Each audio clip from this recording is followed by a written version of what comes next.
Halo Bapak Ibu, saya akan melanjutkan penjelasan mengenai pemanfaatan aplikasi Merdeka Mengajar. Nah, saya sudah menjelaskan di video sebelumnya tentang perangkat ajar yang ada di menu instrumen guru ini. Nah, selanjutnya di bagian asesmen murid ya. Nah, kita bisa masuk ke asesmen murid ini untuk melakukan atau memberikan asesmen ya kepada para siswa kita. Misalnya saya mengajar di SMP ya, sehingga saya ada di fase D. Kemudian di sini mata pelajarannya ya, asesmennya ada asesmen numerasi dan literasi. Misalnya karena kita mengajarnya matematika, berarti numerasi kita terapkan.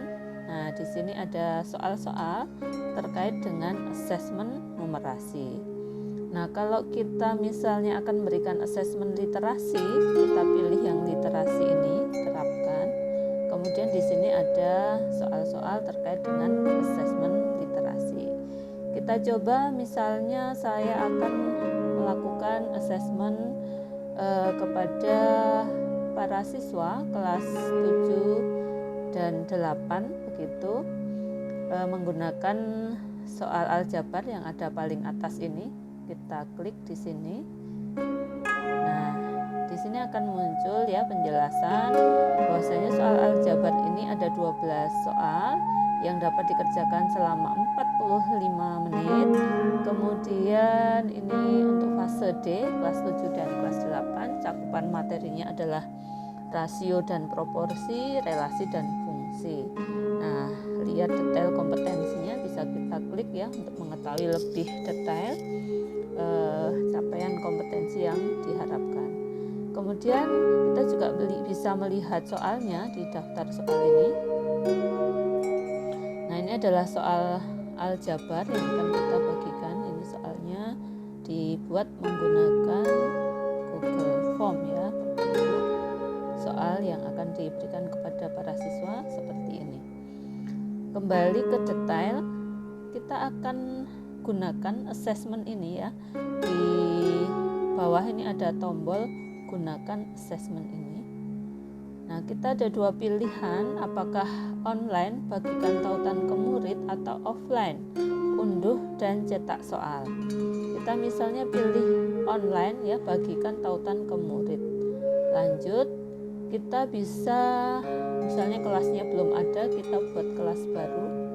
Misalnya namanya kelas 7A. Ini kelas 7. Kemudian kita simpan ya. Kemudian misalnya karena ada dua kelas, satu lagi adalah kelas 8A. Ini jenjangnya 8. Tahun ajarannya kita pilih 2001-2022. Kemudian simpan. Nah, ujian tadi akan kita terapkan di kelas 7A dan 8A. Gunakan asesmen ini. Nah, Bapak Ibu, ini kita sudah masuk ke bagian tautan yang bisa kita bagikan ya. Ini kita salin, kemudian kita bagikan melalui WhatsApp group di kelas Bapak Ibu. Nah, seperti itu ya Bapak Ibu caranya.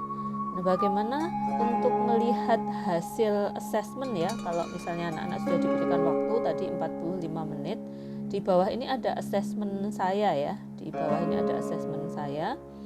Nah, di sini kita bisa melihat misalnya ini yang sudah ada pernah dikerjakan ya di bagian ini teks informasi ini misalnya.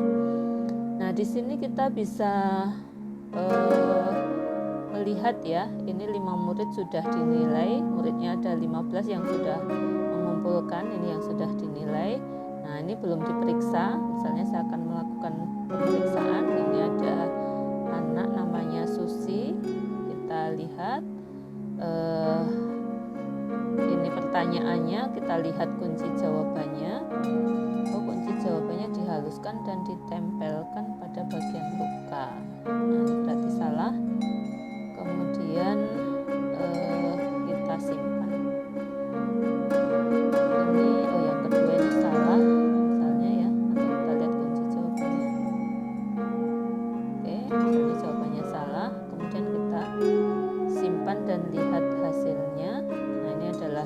jawaban murid.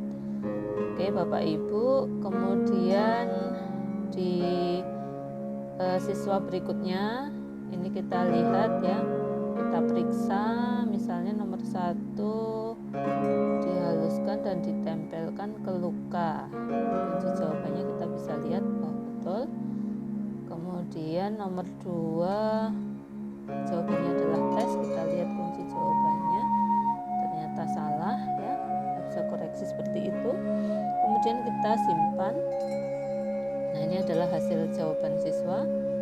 Kita kembali, ini sudah ada 7 murid yang dinilai. Nah, kita bisa lihat satu persatu ya, yang sudah dinilai ini tadi nilainya 33/100. Ternyata ini harus perlu diberikan intervensi khusus. Kemudian kita juga bisa melihat selain secara individu, secara analisis kelas begitu. Nah, ini ada 7 murid perlu intervensi khusus dan seterusnya. Nanti ada kategori cakap, mahir dan sebagainya ya. Seperti itu ya Bapak Ibu untuk penjelasan terkait dengan asesmen murid ini tadi. Semoga bermanfaat. Terima kasih.